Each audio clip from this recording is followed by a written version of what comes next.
രാത്രി 12 മണിക്കാണ് നമുക്ക് വിഷവെള്ളം വന്നേക്കുന്നത്. ഏകദേശം ഒരു 13,000 മേളിൽ കാളഞ്ചിയാൻ കുഞ്ഞുങ്ങളെ ഇറക്കിയിട്ടുണ്ടായിരുന്നു. അത് ഒരു 15,000 കരിമീൻ കുഞ്ഞുങ്ങളുടെ മേളിൽ നമുക്ക് ഏകദേശം ലോസ് വന്നിട്ടുണ്ട്. ഏകദേശം ഒരു 7 ലക്ഷം രൂപ 8 ലക്ഷം രൂപ കുഞ്ഞുങ്ങളെ ഞാൻ ഇറക്കിയിട്ടുണ്ടായിരുന്നു. നമുക്ക് ഫീഡിന് വേണ്ടി മാത്രമായിട്ട് ഒരു 6 ലക്ഷം രൂപ 7 ലക്ഷം രൂപയോളം ചിലവായിട്ടുണ്ട് ഇപ്പം നിലവിൽ. മൊത്തത്തിലൊരു ടോട്ടൽ ലോസ് ഒരു 30 lakhs ഒരു 40 lakhs ആ ഒരു ഗ്യാപ്പിൽ നമുക്ക് നിലവിൽ ഏകദേശം എക്സ്പെൻസ് വന്നിട്ടുണ്ട്. ഇതിപ്പോൾ എല്ലാവരും നിലവിൽ നല്ല രീതിയിൽ ബാധിച്ചാണ്. ഇതിപ്പോൾ ഇതിൻ്റെ ഈ ഒരു ഫീൽഡിലോട്ട് ഇനി വരും തലമുറ ഇറങ്ങുന്നുള്ള യാതൊരു പ്രതീക്ഷയും ഇപ്പം നിലവിൽ ഇവിടെ ഈ ഒരു ഭാഗത്തുള്ളവർ എന്തായാലും ഇനി ഇറങ്ങാനായിട്ട് ഒന്നും മടിക്കാവുന്ന ഒരു കാരണം തന്നെയാണ്. ഇപ്പം ഞാൻ തന്നെ ഇനി അടുത്തൊരു ബാച്ചിനകത്തേക്ക് ഇറക്കണമെന്നുണ്ടെങ്കിൽ നല്ലൊരു എമൗണ്ട് നമുക്ക് ഇതിനകത്തേക്ക് എസ്റ്റിമേറ്റ് ചെയ്ത് നല്ലൊരു എമൗണ്ട് വരുന്നതാണ്. ഗവൺമെൻറ്റിൻ്റെ ഭാഗത്ത് നിന്ന് നല്ലൊരു സപ്പോർട്ട് ഇല്ലെങ്കിൽ നമുക്ക് ഇനി മുന്നോട്ട് കൊണ്ടുപോകാൻ പറ്റില്ല.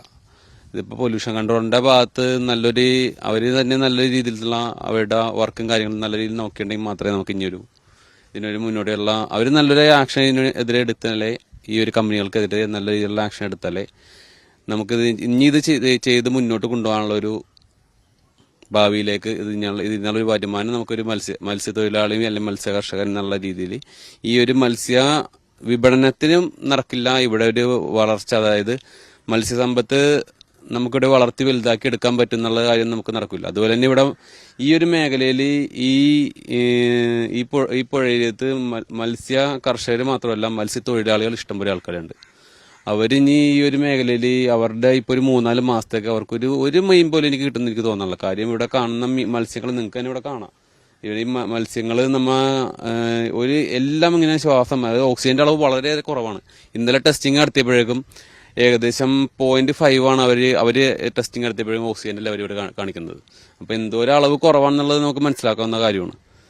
അപ്പം മത്സ്യങ്ങൾക്ക് ഓക്സിജന്റെ അളവും കുറവാണ്, അതായത് വിഷാംശം കലർന്ന വെള്ളം വന്നേക്കുന്നു. എല്ലാം കൊണ്ടും എല്ലാവരും നല്ല ദുരിതത്തിലാണ്. അപ്പോൾ ഈ ചേരാനല്ലൂർ പഞ്ചായത്ത് മാത്രമല്ല, കോതാട്, പിഴല, കടമക്കുടി, അതുപോലെ തന്നെ ഇവിടെ തുടങ്ങി നമ്മുടെ എറണാകുളം ബോൾഗാട്ടി, വീരമ്പുഴ വരെയുള്ള മത്സ്യങ്ങൾ മുഴുവൻ ചത്തുടങ്ങിയിട്ടുണ്ട്.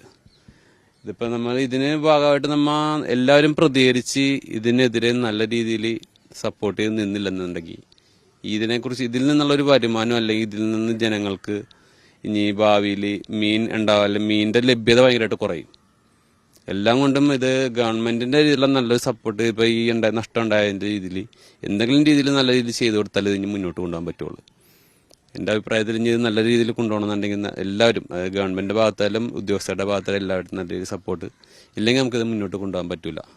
അത് നല്ല രീതിയിൽ ചെയ്തു തരാൻ വേണ്ടി നമുക്ക് ശ്രമിക്കണം.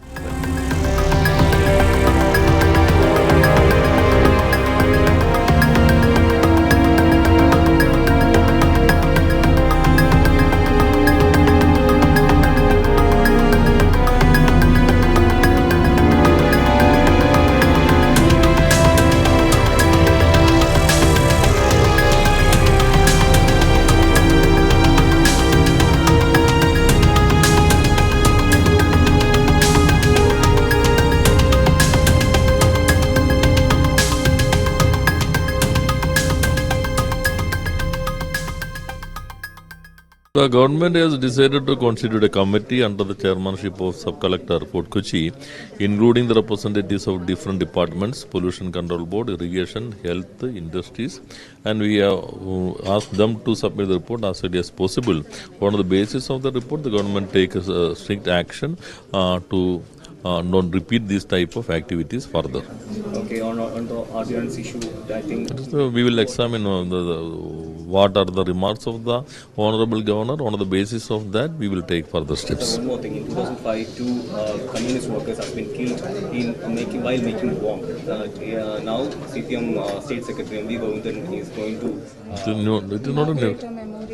Oh, I don't know that things. It's not a new issue.